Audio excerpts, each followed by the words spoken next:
तो स्वागत है आपका एक नए वीडियो में। पिछले वीडियो में हमने देखा कि कैसे रिफ्लेक्शन अपनी इज्जत बचाकर मिरर से टकराकर वापस आ जाती है, रिफ्लेक्शन ऑफ लाइट। लेकिन आज हम मिलने वाले हैं उस मोमेंट से जहां लाइट अपना रास्ता ही बदल देती है, क्योंकि सामने है refraction of light. So fasten your seat belts and buckle up, क्योंकि मैं हूं Yash and this is brainwave 10, जहां study equal to clarity plus fun. बने रहिए।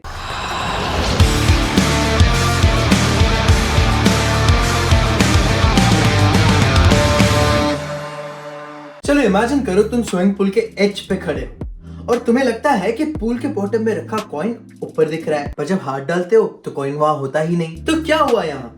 लाइट ने मीडियम चेंज किया, वाटर से एयर में आई और अपना रास्ता थोड़ा सा मोड़ लिया। इस बेंडिंग को कहते हैं refraction of light. The change in direction of light when it passes from one medium to another is called refraction of light.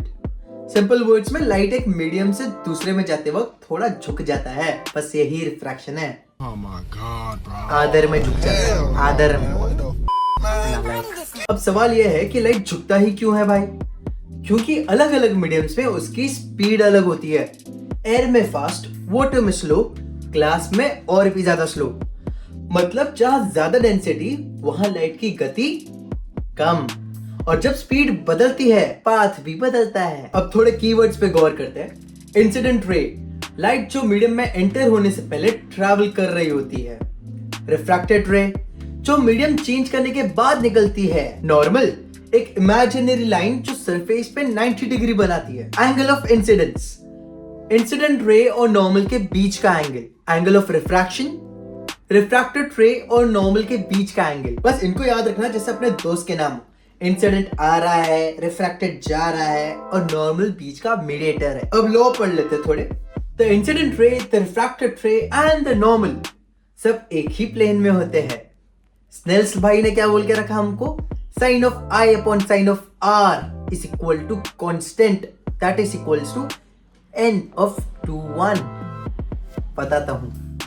This constant is called refractive index n। मतलब अगर एयर से glass में light जा रही है तो sin I upon sin R का ratio हमेशा सेम रहेगा। स्नेल भाई का गोल्डन रूल है ये चीज। तो ratio of the speed of light in air और vacuum to the speed of light in the medium is called refractive index. n is equals to c upon v, where c is equal to speed of light in air 3 into 10 raised to the 8 meter per second square। याद है क्या था बने, है ना? v is equals to speed of light in medium। तो अगर glass में लाइट स्लो हो गई इसका मतलब n बड़ा होगा। ज्यादा index is equal to light का ज्यादा बेंड होना। अब चलो वापस स्विमिंग पूल में। कॉइन ऊपर दिख रहा था ना, क्योंकि वाटर में से निकलते हुए लाइट ने अपना पाथ बेंड कर लिया और हमें कॉइन ऊपर दिखता है। यही तो है अपैरेंट और रियल डेप्थ का formula. Refractive index n is equal to real depth upon apparent depth. Let's take an example. A coin appears 3 centimetre below water. Real depth is equal to 4 centimeter. Find refractive index. तो n कितना हुआ? 4/3, which is equal to 1.33। मतलब light ने हमारी आंखों को optical illusion दिखा दिया। When light passes through a rectangular glass slab, it bends twice, once on entering, once on leaving, but emerges parallel to the original ray। अब देखते हैं lateral displacement क्या होता है। The perpendicular distance between the incident and emergent ray is lateral displacement। मतलब light का रास्ता थोड़ा सा शिफ्ट होता है, जैसे एग्जाम हॉल में सीट चेंज हो जाए पर डायरेक्शन सेम रहती है। थोड़ी होप तो आती है ना भाई। अब आते हैं शो के हीरोज पे। लेंसेज, जो इमेजेस को बिग, स्मॉल, रियल या वर्चुअल बना देते हैं। दो तरीके के होते हैं। कॉन्वेक्स लेंस, बीच में मोटे होते हैं और ऊपर नीचे पतले। कॉनकेव लेंस, बीच में पतले होते हैं पर ऊपर नीचे जाड़े। थोड़े लेंसेज के की टर्म्स देख लेते हैं। पहला है optical centre, centre point of lens. Principal axis, straight line through the centres is principal axis. Principal focus, capital F, point where rays parallel to the principal axis meet in convex और appear to diverge in concave. Focal length, small f. Distance between optical center and focus। अब देखते हैं कि convex lens कैसे images बनाता है। अगर तुम्हारा ऑब्जेक्ट इन्फिनिटी पे है तो इमेज बनती है इन्वर्टेड, रियल, डिमिनिश्ड। कहाँ बनती है? फोकस के ऊपर, वो भी opposite side of the lens पे। ये यूज टेलीस्कोप्स में होती है ना, बहुत दूर की चीज हमको देखनी पड़ती है टेलीस्कोप में। अब अगर तुम्हारा object beyond twice of F है, दैट इज फोकल लेंथ के ट्वाइस है, तो भैया कैसी इमेज बनती है? इन्वर्टेड, रियल और डिमिनिश्ड। और ये बनती है तुम्हारे फोकस और 2f के कहीं बीच में, और वो भी opposite side of the lens. Cameras में यूज होती है और आंखों के लिए भी इस्तेमाल होती है। वहीं अगर ऑब्जेक्ट तुम्हारा ठीक 2f के ऊपर है तो इमेज बनती है इन्वर्टेड, रियल और सेम साइज की, वो भी 2f के ऊपर ही, अपोजिट साइड पे। जब हमको फोटो कॉपीज बनानी होती है या सेम साइज की कॉपीज बनानी होती है, वहां इस्तेमाल होता है ये। अब अगर तुम्हारा ऑब्जेक्ट f और 2f के बीच में रहा तो इमेज बनती है इन्वर्टेड, रियल और मैग्नीफाइड। कहां बनती है? 2f के भी आगे, अपोजिट साइड में। प्रोजेक्टर्स, फोटोग्राफ एनलार्जर्स इसमें यूज होता है। अब अगर तुम्हारा इमेज फोकस पर ही है तो इमेज बनती है अपराइट, वर्चुअल और मैग्नीफाइड। इमेज किधर बनेगी?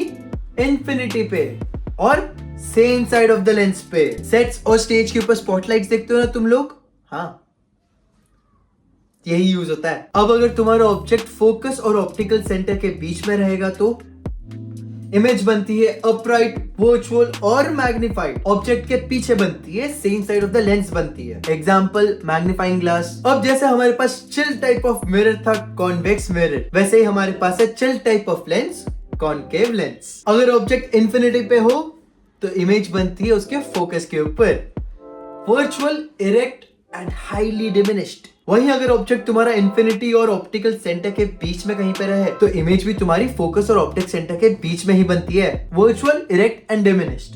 अब जरा लेंस का फॉर्मूला और उसका पावर देख लेते हैं। Lens formula is 1/f is equal to 1/v minus 1/u। Mirror में प्लस था, यहाँ पे माइनस है सिर्फ। f is equal to focal length, u is equal to object distance, v is equals to image distance। अब तुमको इसका sign convention तो पता ही है, किधर नेगेटिव डिस्टेंस काउंट होते हैं, किधर पॉजिटिव डिस्टेंस काउंट होता है कि नहीं? याद रखना बस। And power of lens P is equals to 1/f।